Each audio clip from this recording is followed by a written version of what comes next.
नमस्कार दोस्तों, आपका स्वागत है प्रदीप मैथ अकादमी में। और आज हम पढ़ेंगे weekly currents affair. Weekly currents affair में एक सप्ताह के आपके जितने भी इम्पोर्टेंट करंट्स अफेयर है वो सारे हम पढ़ेंगे और उसमें देखेंगे कि एक क्वेश्चन में कितने सारे क्वेश्चन होते हैं, उन सबको पढ़ते हुए चलेंगे। चलिए आज चलते हैं आज के फर्स्ट क्वेश्चन की ओर। आज का हमारा पहला क्वेश्चन है, जिस राज्य सरकार ने हाल ही में जल परीक्षण के लिए मोबाइल वैन सेवा शुरू की है वो हमारा राज्य सरकार कौन सा है? हरियाणा। अब देखिए ये आपका मोबाइल वैन सेवा क्या होता है, तो यहाँ पे आप पिक देखिए, यहाँ पे आपका पिक है, पिक में आपको क्लियर हो जाएगा। यहाँ पे एक वैन बना हुआ है ना, उसमें क्या किया गया, सारे इम्पोर्टेंट जितने भी सेंसर और विभिन्न उपकरण होते हैं उन सबसे लैस मतलब क्या होता है, वो सारे उपकरण इसमें उपलब्ध है। एक ऐसा वैन जिसमें जल परीक्षण के बहुयामी प्रणाली से लैस होता है, ठीक है। और ये ना जगह जगह चलता फिरता वैन है, तो ये जगह जगह जाके हर जगह का जल परीक्षण कर सकता है। और इसका सेवा शुरू किसने किया है? हरियाणा सरकार ने, है ना, हरियाणा राज्य ने, है, ठीक है। 12 अक्टूबर को जल की गुणवत्ता के परीक्षण के मद्देनजर हरियाणा सरकार ने अति आधुनिक चलित, है ना, जल परीक्षण प्रयोगशाला वैन की शुरुआत की। यहाँ पे आप पिक में देख सकते हैं। पिक में देखने से क्या होता है फ्रेंड्स कि अगर आप पढ़ा भूल भी जाओ तो पिक वाला हमेशा माइंड में याद रहता है ना। चलिए आगे बढ़ते हैं आज के दूसरे क्वेश्चन की ओर। हाल ही में जिस दवा कंपनी ने कोरोना वैक्सीन के ट्रायल को फिलहाल रोक दिया है वो कंपनी कौन सी है? Johnson and Johnson. आप सभी ने इस कंपनी का नाम सुना होगा फ्रेंड्स, क्योंकि जो भी हमारे न्यूबॉर्न बेबी होते हैं या जितने भी छोटे बेबी होते हैं वो सारे बच्चे के लिए हम जॉनसन बेबी प्रोडक्ट यूज करते हैं, ठीक है। वही कंपनी है हमारा जॉनसन। तो जॉनसन के बारे में आप यहाँ पे पिक देखिए फ्रेंड, इसके बारे में आपको एक बहुत इंपॉर्टेंट चीज पता चलेगा। जॉनसन पाउडर में क्या हुआ है कि कैंसर के कुछ तत्व पाए गए हैं जिसके लिए कंपनी को तगड़ा झटका लगा है और उसे कितने 32,000 करोड़ रुपए का जुर्माना लगाया गया, ठीक है। और फिलहाल इस पर बैन भी लगाया गया है और साथ ही साथ 230 करोड़ रुपए का जुर्माना इसे अलग से लगा है। क्यों? क्योंकि ये गलत तरीके से ग्राहकों से पैसा लेता था, इसलिए। और आपको पता है फ्रेंड्स, ये जो जॉनसन कंपनी है इस पे ये कैंसर वाला जो है विवाद एक बार और आ चुका था, लेकिन उस समय ये इस विवाद से निकल गया। अभी इस पे दोबारा ये विवाद आया है, ठीक है। इसमें कुछ जो पाउडर होता है जॉनसन बेबी का जो प्रोडक्ट होता है उसके पाउडर में कुछ कैंसर के तत्व पाए गए, ठीक है। अब क्या करेगा, इसीलिए जॉनसन बेबी गोरा होने वाला क्रीम नहीं बनाएगा, ठीक है। इसलिए आप इसको ध्यान रखिए। देखिए यहाँ पे आपका पिक में दिया गया है कितना करोड़ का उसको जुर्माना लगा है, 32,000 करोड़ रुपए का जुर्माना लगा है, ठीक है। किस संदर्भ में? उसमें कैंसर का तत्व पाया गया है उसके पाउडर में, है ना। और इसने क्या किया, फिलहाल कोरोना वैक्सीन के ट्रायल पे रोक लगा दिया है, ठीक है फ्रेंड्स। चलते हैं हम अपने आज के नेक्स्ट क्वेश्चन की ओर। हमारा अगला क्वेश्चन है, अंतरराष्ट्रीय आपदा न्यूनीकरण दिवस जिस दिन मनाया जाता है वो दिन कौन सा है? हमारा 13 अक्टूबर, ठीक है फ्रेंड्स। अब देखिए आपका अंतरराष्ट्रीय आपदा न्यूनीकरण दिवस, न्यूनीकरण दिवस ये क्यों माना जाता है, ये होता क्या है? तो क्या होता है कि जो हमारे संयुक्त राष्ट्र महासभा द्वारा जोखिम जागरूकता और आपदा की कमी में वैश्विक संस्कृति को बढ़ावा देने के लिए इसका आह्वान किया गया है। किसका? आपदा न्यूनीकरण दिवस, यानी आपदा को कम से कम करना और उससे कम से कम क्षति हो उन सब के बारे में सारी जागरूकता फैलाना इसका काम है। ये विशेष दिन इसलिए रखा गया। इसका आह्वान कब किया गया था फ्रेंड्स? 1989 में, ठीक है। 1989 में फर्स्ट बार इसका आह्वान किया गया था, मतलब फर्स्ट बार इसे मनाया गया था 13 अक्टूबर 1989 को। तब से इसे लगातार मनाया जा रहा है, ठीक है फ्रेंड्स। कब मनाया जाता है? 13 अक्टूबर को। उसकी शुरुआत कब हुई? 1989 में। ठीक है, संयुक्त राष्ट्र द्वारा हर साल 13 अक्टूबर को विश्व स्तर पर आपका अंतर्राष्ट्रीय आपदा न्यूनीकरण दिवस मनाया जाता है।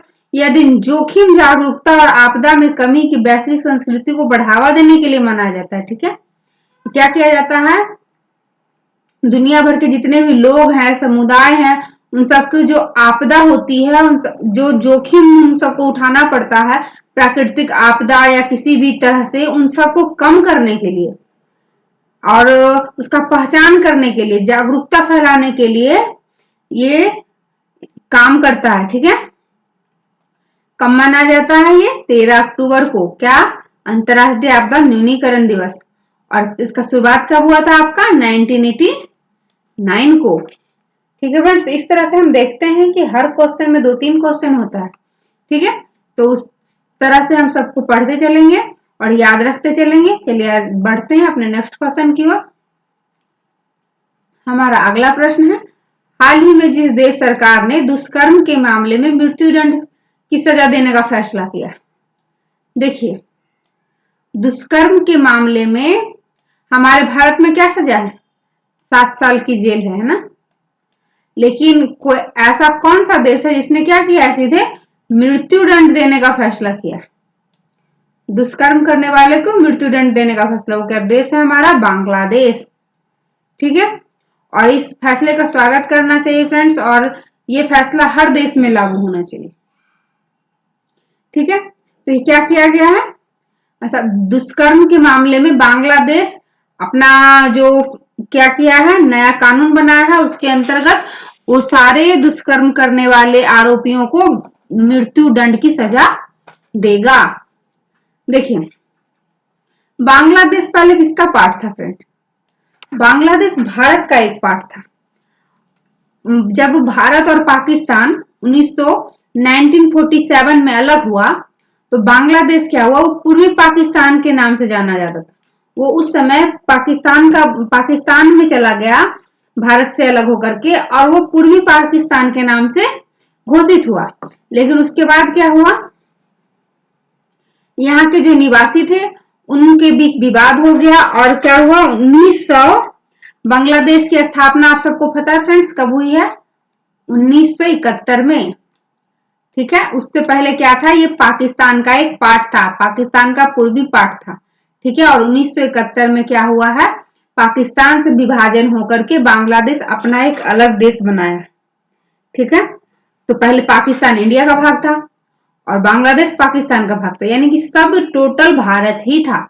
1947 में जब पाकिस्तान अलग हुआ, उसके बाद फिर 1971 में बांग्लादेश पाकिस्तान से कटके अलग हो गया। अब देखिए, चूंकि ये पहले भारत का ही पार्ट रहा है, ठीक है, इसलिए भारत का जो पश्चिम बंगाल हमारा राज्य है और जो ये बांग्लादेश है, ये दोनों राज्य का भाषा कौन सा आपका? बंगाली भाषी है ना, और इसका ऐतिहासिक नाम आपका बांग्ला है। ठीक है फ्रेंड्स, तो क्यों है बांग्लादेश और हमारा पश्चिम बंगाल क्यों मिलता जुलता है, ये आपको पता हो गया। ठीक है फ्रेंड्स, चलिए बढ़ते हैं अपने नेक्स्ट क्वेश्चन की ओर। हमारा आज का अगला क्वेश्चन है, विश्व बैंक की एक रिपोर्ट के अनुसार कोविड-19 के चलते लंबे समय तक स्कूल बंद रहने के कारण जिस देश को 400 अरब अमेरिकी डॉलर से अधिक का नुकसान हो सकता है, वो देश कौन सा है? देखिए, विश्व बैंक जो है वो एक आंकड़ा एकत्र किया, उस आंकड़े के अनुसार उसने अनुमान लगाया कि 400 अरब अमेरिकी डॉलर से ज्यादा का नुकसान स्कूल बंद रहने के कारण किस देश को हो सकता है? वो देश हमारा भारत है। आप सभी को पता है फ्रेंड्स, मार्च में कोरोना वायरस आया था और तब से लेके आज तक स्कूल हमारा बंद है। ठीक है, ऑनलाइन सबका एजुकेशन हो रहा है। उससे क्या हुआ कि हमारे देश में सरकार को लगभग 400 अरब अमेरिकी डॉलर के लगभग में नुकसान हुआ है। मतलब इतना फिक्स नहीं है, इसके आसपास भी हो सकता है, कम ज्यादा भी हो सकता है, ये एक अनुमान है। ठीक है, किस देश को हुआ है? भारत। ठीक है, अब देखिए विश्व बैंक क्या है, किसके रिपोर्ट के अनुसार था ये? विश्व बैंक।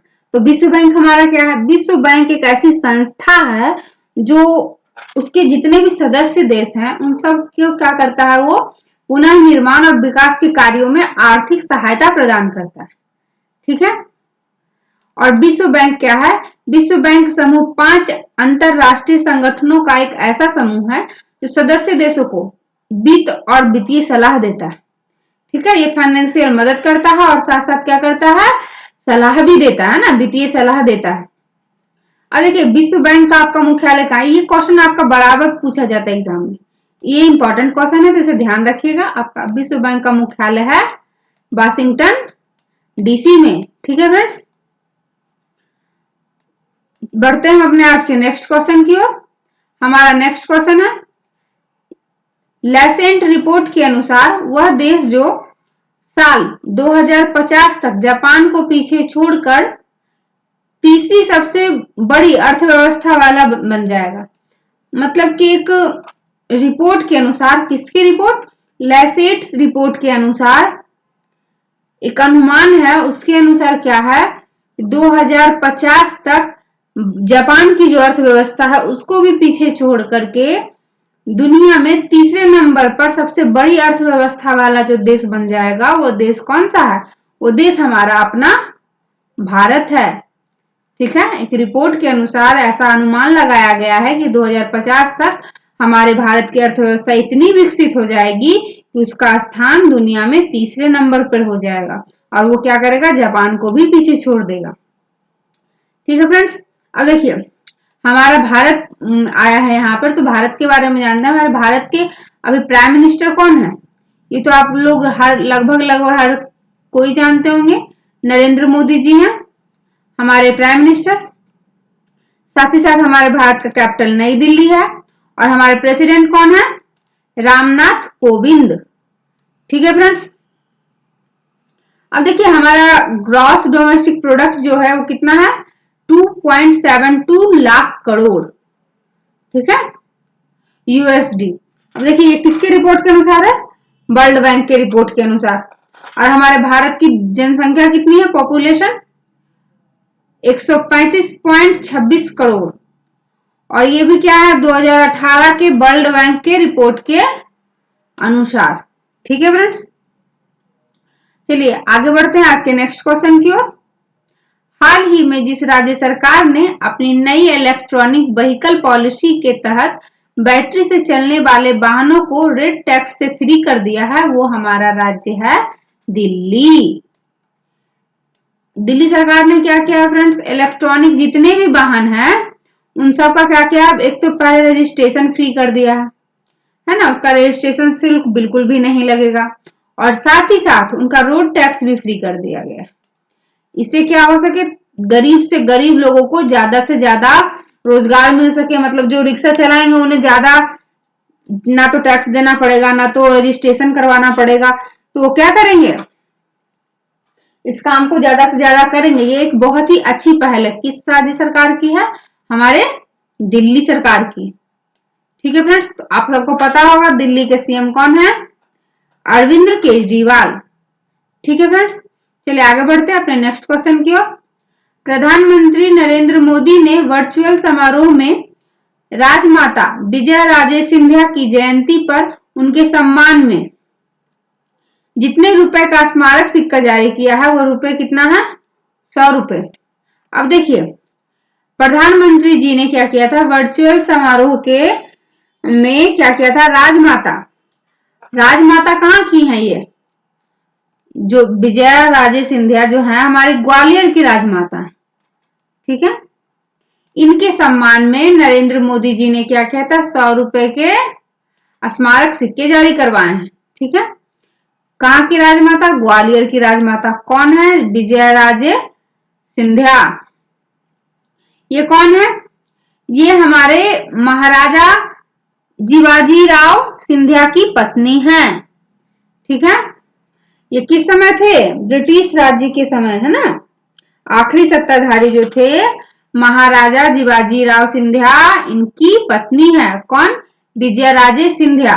और इन्हीं के सम्मान में नरेंद्र मोदी जी ने क्या किया है, 100 रुपए के स्मारक सिक्के जारी किए हैं। और उसके साथ ही साथ क्या किया था विजया राजे सिंधिया जी, भारतीय सांसद के दोनों सदन से चुनी गई हैं, ठीक है।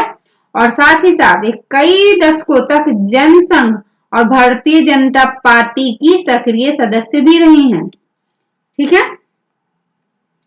चलिए आगे बढ़ते हैं आज के नेक्स्ट क्वेश्चन की ओर। देखिए, वह टेनिस खिलाड़ी जिसने रिकॉर्ड 13वीं बार फ्रेंच ओपन सिंगल्स खिताब जीत लिया, वो कौन है? हमारे राफेल नडाल। देखिए यहाँ पे आप पिक देखिए फ्रेंड, राफेल नडाल की पिक है यहाँ पे। आप राफेल नडाल की पिक देख के आपको याद रहेगा, क्योंकि क्या होता है कि कभी कभी हम पढ़ा हुआ भूल जाते हैं, लेकिन पिक हमारे माइंड में हमेशा, देखा हुआ चीज हमेशा ज्यादा याद होता है, ठीक है फ्रेंड्स। तो इसलिए आप पिक को देखिए, इनकी का पिक है राफेल नडाल। राफेल नडाल कौन थे? इन्होंने क्या किया है? 13वीं बार, ठीक है, फ्रेंच ओपन सिंगल खिताब जीता, ठीक है। उसके साथ ही साथ इन्होंने और भी बहुत सारे खिताब जीते, जैसे जैसे देखिए, ये स्पेन के रहने वाले थे, है ना। इनका जन्म कब हुआ है? 3 जून, है ना, 1986 को हुआ स्पेन में। ये एक टेनिस खिलाड़ी हैं और ये इतने अच्छे खिलाड़ी हैं कि इनका पूरे विश्व में स्थान दूसरा है, ठीक है। इसके साथ ही साथ इन्होंने जो देखिए डेविस कप इन्होंने कब कब जीता है? 2004 में, 8 में, 9 में, है ना। इन्होंने बहुत सारे खिताब जीते हैं। इन्होंने देखिए एकल स्वर्ण पदक ओलंपिक 2008 में जीता है, ठीक है। और साथ ही साथ इन्होंने क्या किया है? रिकॉर्ड की 13वीं बार फ्रेंच ओपन सिंगल खिताब जीता है।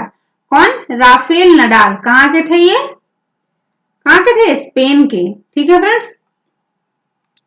चलिए आगे बढ़ते हैं आज के नेक्स्ट क्वेश्चन की ओर। हाल ही में जिस क्रिकेटर ने T20 में 10,000 रन बनाने वाली एशियाई खिलाड़ी बने, वो कौन है? हमारे शोएब मलिक। अब देखिए फ्रेंड्स, जो शोएब मलिक हैं वो कहाँ के निवासी? पाकिस्तान के। आप इस पिक को देखिए फ्रेंड्स, इस पिक को देखते ही आपको याद आ जाएगा शोएब मलिक कौन है। शोएब मलिक एक पाकिस्तान क्रिकेटर है जिनकी शादी हमारी भारतीय सानिया मिर्जा जी से हुआ था। देखिए इस पिक में आप देख सकते हैं, ये इनके वेडिंग की तस्वीर है, सानिया मिर्जा और शोएब मलिक जी का। अब देखिए इनका जन्म कब हुआ है? 1 फरवरी 1982 को, ठीक है। इनका जन्म कहाँ हुआ? पाकिस्तान में। और ये क्या है? पाकिस्तान के एक अंतरराष्ट्रीय क्रिकेटर है, ठीक है। साथ ही साथ इन्होंने क्या किया था? इंडियन प्रीमियम लीग में दिल्ली में डेयर डेविस के लिए खेला था, ठीक है। कि इन्होंने शोएब मलिक जी ने, ठीक है फ्रेंड्स। उम्मीद करते हैं आपको ये क्वेश्चन समझ में आया होगा। चलिए बढ़ते हैं आज के नेक्स्ट क्वेश्चन की ओर। अंतरराष्ट्रीय बालिका दिवस कब मनाया जाता है? 11 अक्टूबर को। देखिए फ्रेंड्स, आप ये पिक देखिए, यहाँ पे लिखा हुआ है, इस पिक को देखकर आप समझ जाओगे international day of girls child. मतलब कि जो लड़की बेबी होती है, मतलब बेबी गर्ल, उनके लिए ये मनाया जाता है कब? 11 अक्टूबर को, अंतरराष्ट्रीय बालिका दिवस, ठीक है। कब? 11 अक्टूबर को। क्यों मनाया जाता है? ये इसलिए मनाया जाता है ताकि जो हमारी बालिकाएं हैं, जो हमारी महिलाएं हैं, उनके सामने जितनी भी चुनौतियां आती है उन सब के बारे में उन्हें जागरूक कराया जाए, उन्हें संरक्षण प्रदान किया जाए, साथ ही साथ उनके अधिकारों के प्रति उन्हें ज्यादा जागरूक कराया जाए। देखिए बालिकाओं के सामने जितनी भी चुनौतियां और उनके अधिकार के प्रति क्या करवाना? जागरूक करवाना, ठीक है फ्रेंड्स। इसलिए मनाया जाता है, इसी के उद्देश्य से हमारा मनाया जाता है 11 अक्टूबर को अंतरराष्ट्रीय बालिका दिवस, ठीक है फ्रेंड्स। चलिए आगे बढ़ते हैं अपने नेक्स्ट क्वेश्चन की ओर। हाल ही में जिस राज्य सरकार ने जगना विद्या कनुका योजना लॉन्च किया था, वो हमारा कौन है? आंध्र प्रदेश। आंध्र प्रदेश ने क्या किया था? जगना विद्या कनुका योजना लॉन्च की थी, है ना। अब देखिए हमारे आंध्र प्रदेश के मुख्यमंत्री कौन है? वाई.एस. जगन मोहन रेड्डी, ठीक है। हमारे जो आंध्र प्रदेश के मुख्यमंत्री हैं वाई.एस. जगन मोहन रेड्डी, इन्होंने ही क्या किया था? जगना विद्या योजना का शुरुआत किया था। इस योजना के तहत क्या होता है फ्रेंड्स? इस योजना के तहत होता है शिक्षा से संबंधित जितने भी शुल्क होते हैं, प्रति पूर्ति जितने भी शुल्क सरकार के द्वारा दिए जाते हैं, वो सब क्या किया जाता था? पहले महाविद्यालय में दिया जाता था, अब महाविद्यालय में ना दे करके सीधे विद्यार्थियों के जो अभिभावक होते हैं उनके खातों में डाला जाएगा। ठीक है फ्रेंड्स, तो ये इसकी शुरुआत कहाँ हुई है? सबसे पहले आंध्र प्रदेश में, है ना। किसने की थी? आंध्र प्रदेश के मुख्यमंत्री कौन है? YS जगनमोहन रेड्डी। देखिए यहाँ पे, आप यहाँ पे पिक देखिए फ्रेंड्स, यहाँ पे लिखा हुआ है आपका, है ना, जगना विद्या कनिका योजना। ठीक है, ऑनलाइन। ठीक है, चलिए फ्रेंड्स, तो बढ़ते हैं आज के नेक्स्ट क्वेश्चन की ओर। विश्व मानक दिवस किस दिन मनाया जाता है? 14 अक्टूबर को। देखिए विश्व मानक दिवस, देखिए आप पिक में देख सकते हैं फ्रेंड्स, कब है? 14 अक्टूबर को, है ना। अब देखिए इसका उद्देश्य क्या है? जब कोई भी दिवस हम मनाते हैं तो उसके पीछे एक मुख्य उद्देश्य होता है, कुछ लक्ष्य होता है।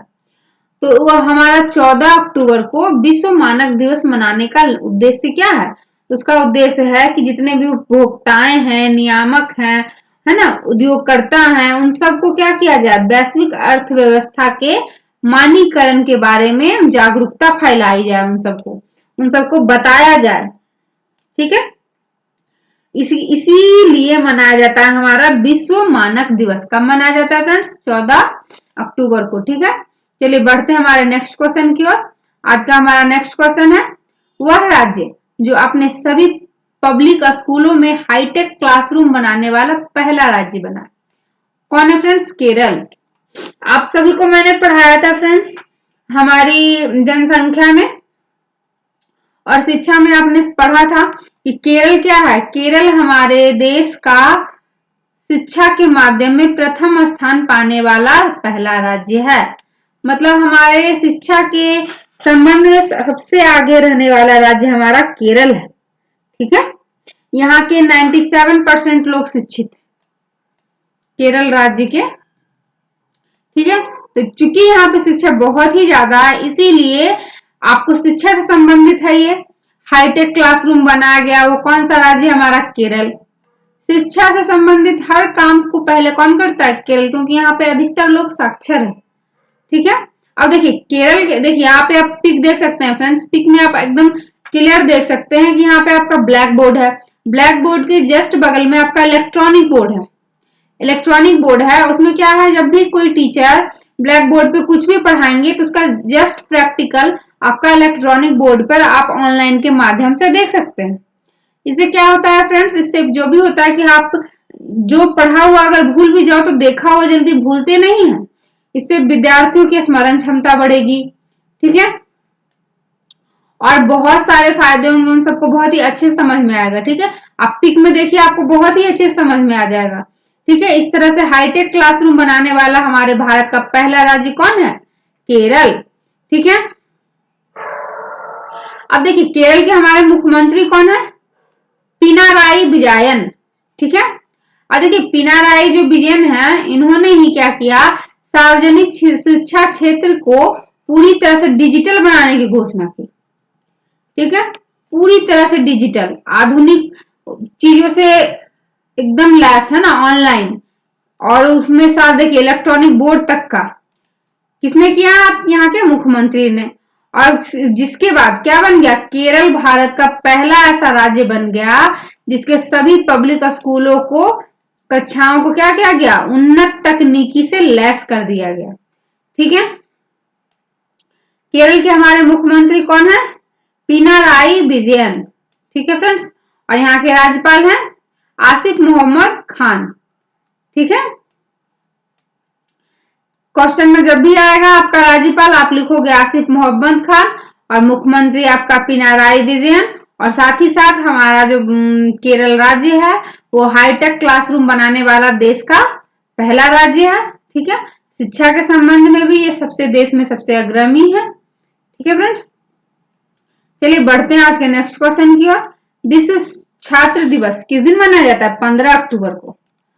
क्यों मनाया जाता है? किन के सम्मान में मनाया जाता है?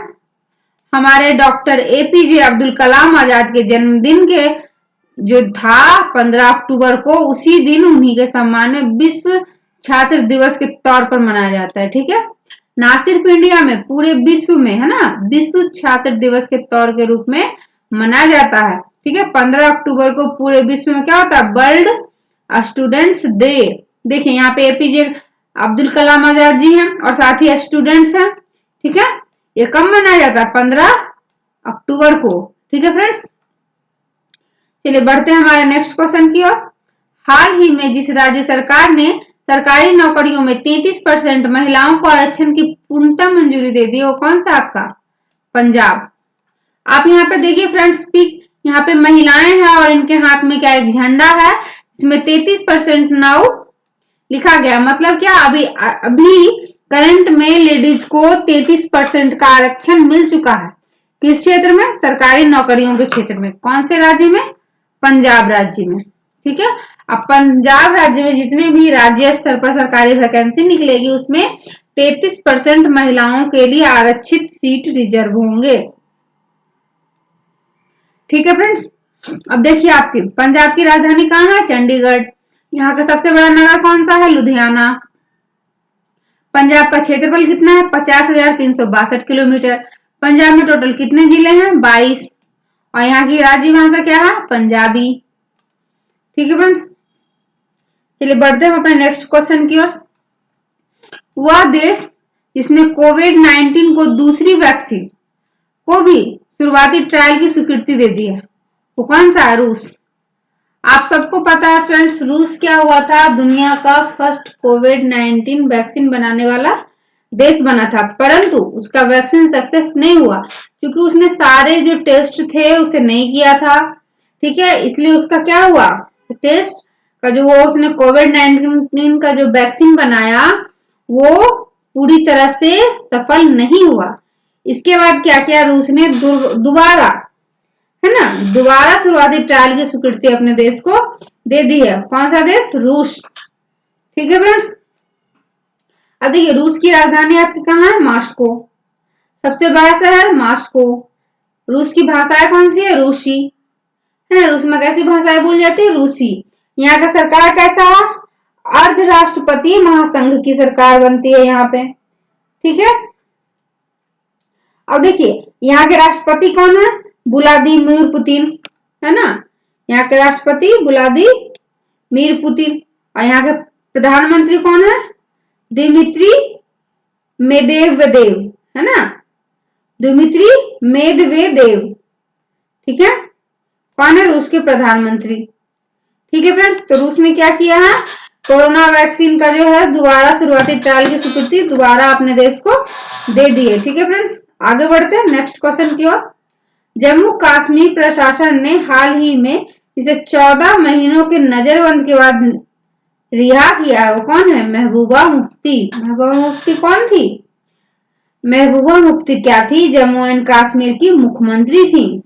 ठीक है, लेकिन जब 144 धारा को हटाया गया तब क्या किया गया? किसी प्रकार का कोई दंगा ना हो या ये किसी तरह से लोगों को भड़का ना सके, 144 धारा हटाने में कोई परेशानी ना आए, इसीलिए क्या किया गया? महबूबा मुफ्ती जो वहां की मुख्यमंत्री थी उन्हें क्या किया गया? तत्काल नजरबंद कर दिया गया। ठीक है, और कितने महीनों के लिए? 14 महीनों के लिए। और 14 महीने चूंकि अब पूरे हो गए तो अब क्या किया गया? उन्हें मुक्त कर दिया गया। ठीक है, अब देखिए महबूबा मुफ्ती के बारे में कुछ जानते हैं। इनका जन्म कब हुआ था?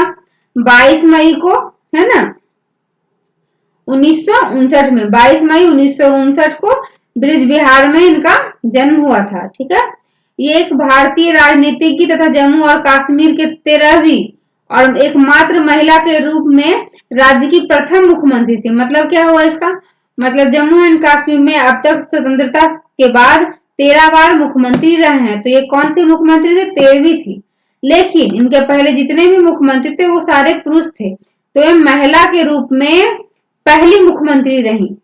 ठीक है, और ये क्या थी? पहली महिला के रूप में पहली मुख्यमंत्री रहने के साथ साथ ये पीपुल डेमोक्रेट पार्टी की अध्यक्ष भी थी, और साथ ही साथ ये जो जम्मू कश्मीर के जो पूर्व मुख्यमंत्री थे, है ना, मुफ्ती मोहम्मद सईद की पुत्री थी।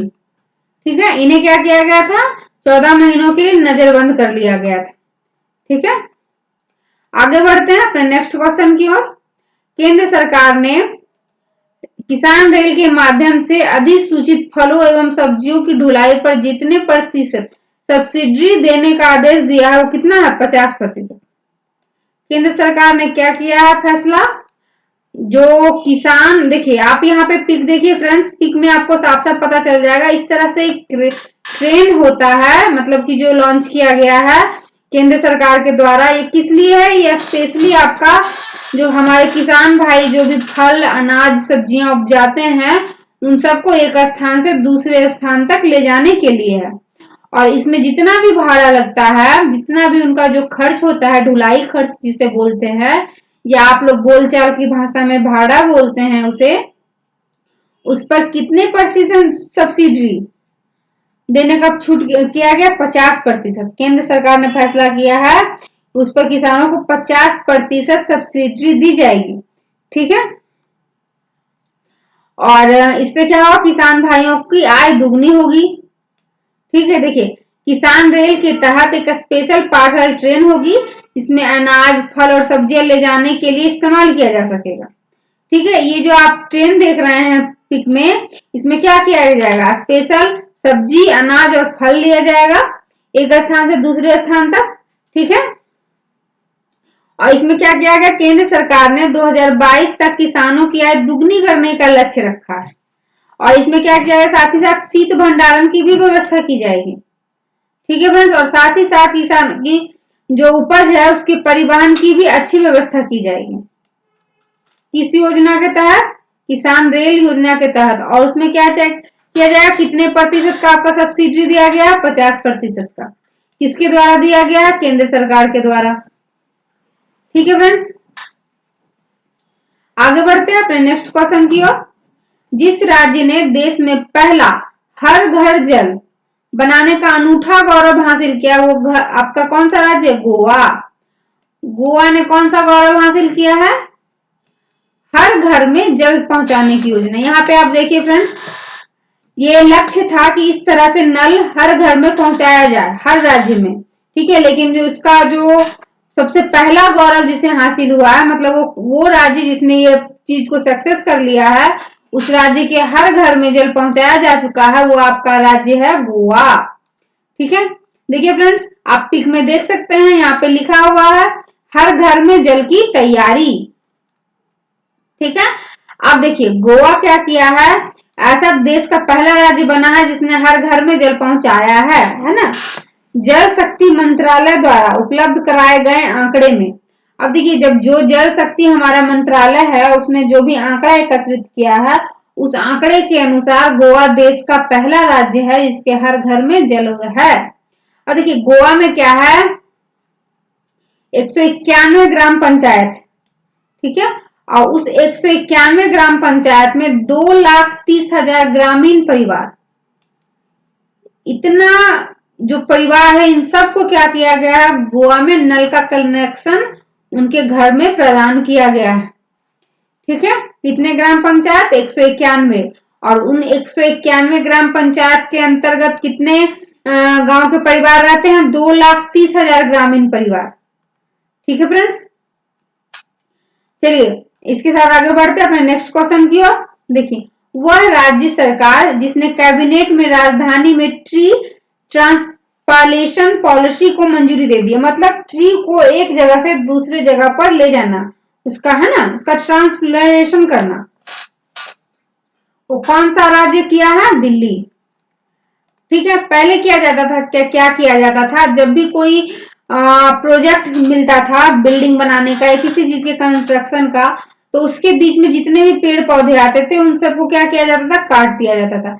लेकिन इस बार क्या किया गया है, दिल्ली सरकार द्वारा ऐसी पॉलिसी बनाई। देखिए आपके यहाँ पे लिखा हुआ है, इस पिक को आप देख सकते हैं, यहाँ पे लिखा हुआ है ये किस तरह से पेड़ को क्या कर रहा है, जड़ सहित निकाल रहा है, उसको एक जगह से दूसरी जगह पर क्या किया जाएगा, उसे ट्रांसप्लांट किया जाएगा, ठीक है। वही आपका क्या, देखिए यहाँ पे आप देख सकते हैं इस पेड़ को, ये जो वर्कर हैं हमारे वर्कर भाई इसे आराम से पूरा जड़ सहित निकाल रहे हैं और इसे दूसरी जगह पे लगाया जाएगा। और ये कितना कम से कम करना पड़ेगा, 80%। मान लीजिए 100 पेड़ आते हैं तो कम से कम 80 पेड़ को दूसरी जगह पर आपको लगाना पड़ेगा। और ये सिर्फ लगाना ही नहीं पड़ेगा, इसकी निगरानी की जाएगी, जांच की जाएगी और साथ ही साथ इसका आपका प्रमाण पत्र भी सरकार को देना पड़ेगा। ये ऐसा करने वाला कौन है राज्य? दिल्ली। इसके अंतर्गत क्या होगा फ्रेंड? इसके अंतर्गत बहुत सारे पेड़ का संरक्षण होगा। ठीक है फ्रेंड्स, चलिए आगे बढ़ते हैं अपने नेक्स्ट क्वेश्चन की ओर। आज का हमारा अगला क्वेश्चन है, हाल ही में जिस देश ने रुद्रम 1 एंटी रेडिएशन मिसाइल का सफल परीक्षण किया वो देश हमारा अपना भारत है। देखिए आप यहाँ पे पिक में देख सकते हैं, आपका एंटी रेडिएशन मिसाइल का पिक दिया हुआ है। ठीक है फ्रेंड्स, इसी मिसाइल को क्या किया गया है? सफल परीक्षण किस देश ने किया? हमारे अपने भारत ने। और इससे क्या होगा फ्रेंड्स? इससे हमारे एयरफोर्स की जो क्षमता है वो काफी बढ़ेगी और ये हमारा स्पेशली फॉर एयरफोर्स के लिए ही तैयार किया गया है। ठीक है, और इस मिसाइल में क्या हो जाएगा? जो रेंज क्षमता होगी वो उसकी लॉन्च कंडीशन पर आधारित होगा। ठीक है, उसका जो लॉन्च कंडीशन होगा उसी के अनुसार उसकी जो रेंज की क्षमता होगी। और इसका सफल परीक्षण किसने किया? हमारे अपने भारत ने। ठीक है फ्रेंड्स, तो आगे बढ़ते हैं नेक्स्ट क्वेश्चन की ओर। हाल ही में जिस राज्य सरकार ने मुख्यमंत्री शौर्य स्वरोजगार योजना का शुभारंभ किया है वो हमारा राज्य है उत्तराखंड। देखिए आप यहाँ पे पिक देख सकते हैं फ्रेंड्स, यहाँ पे क्या किया गया है? पिक में उत्तराखंड के मुख्यमंत्री का फोटो है और साथ ही साथ लिखा गया है मुख्यमंत्री सोलर स्वरोजगार योजना उत्तराखंड। ठीक है, इसलिए हमारा ये योजना कहाँ शुरू किया गया है? उत्तराखंड में। इसके अंतर्गत क्या है फ्रेंड्स? 10,000 युवाओं व उद्यमियों को 25-25 किलोवाट की सोलर परियोजनाएं आवंटित करवाई जाएगी। ठीक है, इससे क्या होगा? जो हमारे देश के युवा हैं, जो उस राज्य उत्तराखंड राज्य के जो युवा हैं और साथ ही साथ जो प्रवासी मजदूर लौटे हैं उन सबको क्या होगा? स्वरोजगार उपलब्ध कराने में सहायता मिलेगी और इसके साथ साथ हरित ऊर्जा को भी बढ़ावा मिलेगा। इस योजना का ये दोनों लक्ष्य है। ठीक है फ्रेंड्स, तो ये है ना आपका शौर्य स्वरोजगार योजना किस राज्य में आरंभ किया गया है? उत्तराखंड।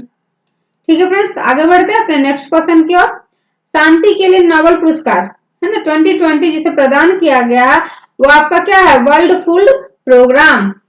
अब देखिए वर्ल्ड फूड प्रोग्राम जो है इसका देखिए आप यहाँ पे पिक देख सकते हैं, यहाँ पे आपका पिक में दिखाया गया है वर्ल्ड फूड प्रोग्राम है ना।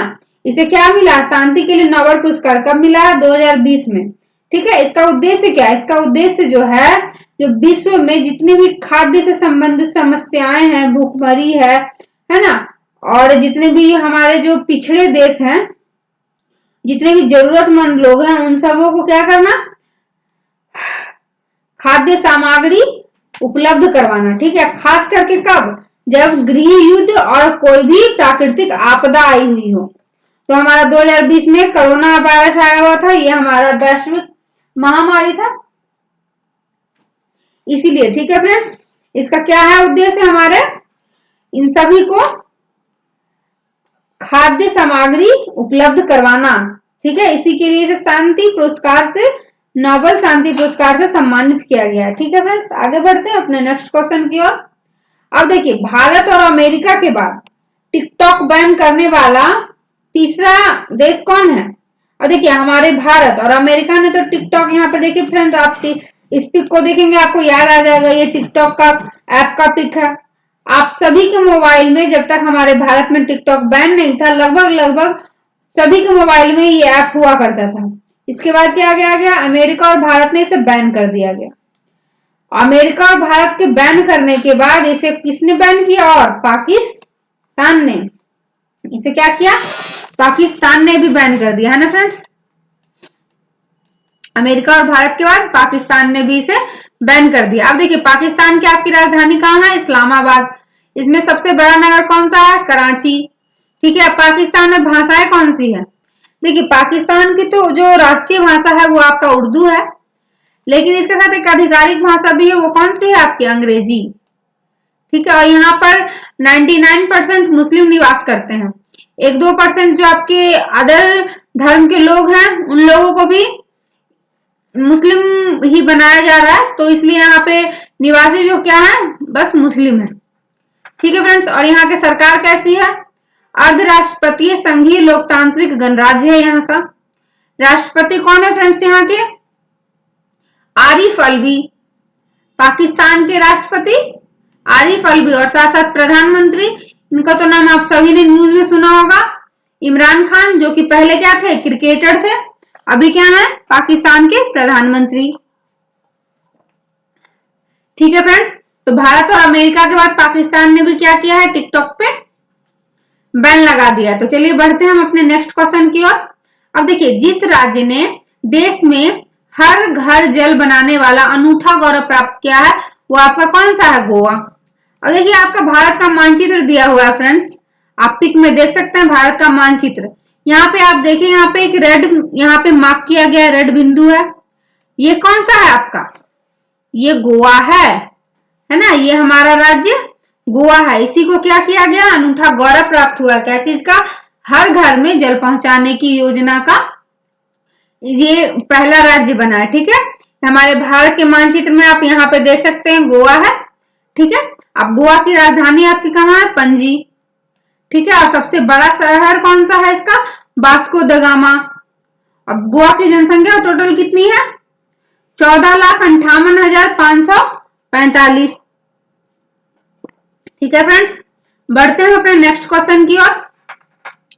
भारतीय मूल के विख्यात शिक्षाविद श्रीकांत दातार को जिस स्कूल का डीन नामित किया गया वो स्कूल कौन सा है आपका?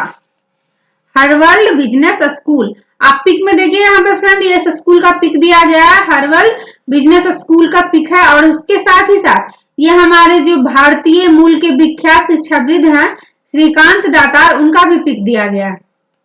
ठीक है फ्रेंड्स, तो इन्हीं को क्या किया गया है? जो हमारा हार्वर्ड बिजनेस स्कूल है उसका डीन नामित किया गया है। लेकिन ये कौन है? ये भारत के दूसरे हैं। इनसे पहले भी भारत के, देखिए, भारतीय मूल के दूसरे डीन होंगे। ये जो हमारे हार्वर्ड बिजनेस स्कूल है, यहाँ के ये भारतीय मूल के दूसरे डीन होंगे। इनसे भी पहले भारतीय मूल का एक डीन यहाँ पे इस स्कूल में रह चुके हैं। ठीक है, और अभी जो है इस स्कूल में, हार्वर्ड बिजनेस स्कूल में, यहाँ पे डीन कौन है?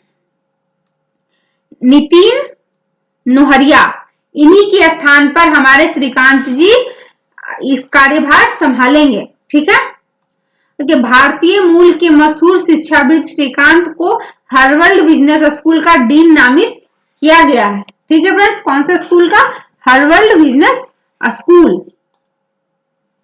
चलिए फ्रेंड्स, तो बढ़ते हैं अपने नेक्स्ट क्वेश्चन की ओर। उससे पहले फ्रेंड्स, अगर आपको वीडियो अच्छा लग रहा होगा तो प्लीज इसे लाइक कर दीजिए और अपने फ्रेंड्स के बीच में ज्यादा से ज्यादा शेयर कीजिएगा, ताकि आपके सारे फ्रेंड्स को जो भी कंपटीशन एग्जाम की तैयारी करते हैं या फिर आने वाले परीक्षाएं देने वाले हैं, तो उन सब से उनको फायदा मिल सके। और साथ ही साथ अगर आप हमारे चैनल पर नए हैं तो चैनल को प्लीज सब्सक्राइब करिए, ताकि आगे आने वाले जितने भी वीडियो हो उसका नोटिफिकेशन आपको मिलता रहे। ठीक है फ्रेंड्स, तो चलिए हम बढ़ते हैं अपने नेक्स्ट क्वेश्चन की ओर।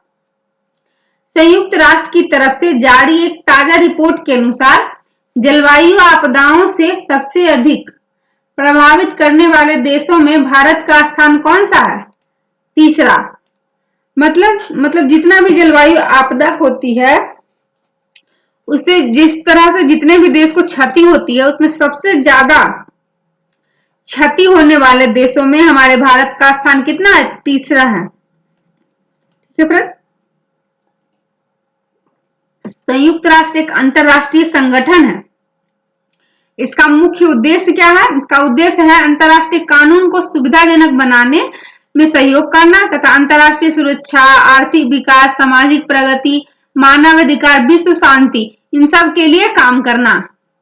ठीक है फ्रेंड्स, और इसी के एक रिपोर्ट के अनुसार ये बताया गया है कि हमारा भारत क्या है? जलवायु आपदा से प्रभावित होने वाला तीसरा देश है।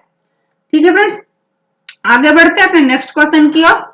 अब देखिए, हमारा अगला क्वेश्चन क्या है? हमारा अगला क्वेश्चन है विश्व मानसिक स्वास्थ्य दिवस। विश्व मानसिक स्वास्थ्य दिवस हमारा कब? देखिए, आप पिक देख सकते हैं, पिक में हमारे मस्तिष्क का पिक बना गया है और साथ ही साथ लिखा गया है विश्व मानसिक स्वास्थ्य दिवस। ठीक है फ्रेंड्स, पिक देखने से हमें क्या होता है कि हम अगर भूल भी जाए तो हमें पिक हमेशा याद रहती है। ठीक है, कब मनाया जाता है? 10 अक्टूबर को। ठीक है फ्रेंड्स, 10 अक्टूबर को हमारा विश्व मानसिक स्वास्थ्य दिवस मनाया जाता है। अब देखिए, विश्व मस्तिष्क स्वास्थ्य दिवस तो ठीक है, पर इसका उद्देश्य क्या हो सकता है? तो इसका उद्देश्य है पूरे विश्व में जितने भी लोग हैं जो डिप्रेशन का शिकार हो चुके हैं या फिर कोई दूसरी मानसिक बीमारी का शिकार हो रहे हैं, उन सब के प्रति लोगों को जागरूक करना, ठीक है, उन सब के प्रति जागरूकता बढ़ाना, ताकि क्या कर हो सके, उन सब लोगों को इलाज, अच्छा इलाज मिल सके, वो सभी लोग ठीक हो सके और एक नॉर्मल लाइफ जी सके। ठीक है, इसका सबसे बड़ा उद्देश्य यही है कि मानसिक स्वास्थ्य के मुद्दे के बारे में जागरूकता फैलाना, ठीक है, ताकि दुनिया के जितने भी लोग डिप्रेशन के शिकार है वो सब क्या कर सके, मानसिक बीमारी से मुक्त हो सके। ठीक है फ्रेंड्स, चलिए बढ़ते हैं आज के नेक्स्ट और लास्ट क्वेश्चन की ओर। ठीक फ्रेंड्स, इसी बीच अगर आपका कोई सवाल हो या कुछ पूछना हो तो आप हमारे कमेंट सेक्शन में कमेंट्स करके पूछ सकते हैं, और साथ ही साथ अगर आपको वीडियो पसंद आता है तो कृपया इसे लाइक करिए। चलिए फ्रेंड्स, तो आज का अंतिम और क्वेश्चन हम पढ़ते हैं। वित्त मंत्री निर्मला सीतारमण, देखिए हमारी वित्त मंत्री कौन है अभी, निर्मला सीतारमण, है ना, देश में मांग को बढ़ावा देने हेतु जितने 1000 करोड़ रुपए की योजना की घोषणा की है वो कितना है, 73,000 करोड़ रुपए, है ना। इन्होंने क्या किया है, 73,000 करोड़ रुपए की घोषणा की है, इसलिए मांग को बढ़ावा देने के लिए। हमारा जो अभी हमारा वैश्विक जो हमारी बीमारी फैली हुई थी कोरोना वायरस, उसके कारण क्या हुआ है, मांग में काफी कमी आई है। उन सबको बढ़ावा देने के लिए क्या किया गया है, हमारी जो वित्त मंत्री है निर्मला सीतारमण, उन्होंने 73,000 करोड़ का पैकेज की घोषणा की है। ठीक है, अब देखिए हम अपना आप पिक देखें, यहाँ पे निर्मला सीतारमण जी का पिक दिया गया है, और इसी के साथ साथ आपको पता होना चाहिए इन वित्त मंत्री अभी हैं, उससे पहले ये क्या थी, उससे पहले ये रक्षा मंत्री थी। ठीक है, और उससे भी पहले ये वित्त व कॉर्पोरेट मामले में राज्य मंत्री रह चुकी है। ठीक है फ्रेंड्स, तो चलिए इसी के साथ आज का वीडियो यहीं पे समाप्त करते हैं। ठीक है, आपका कोई भी क्वेश्चन हो तो आप पूछ सकते हैं, और इस चैनल पर नए हैं तो प्लीज इस चैनल को सब्सक्राइब कीजिए। मिलते हैं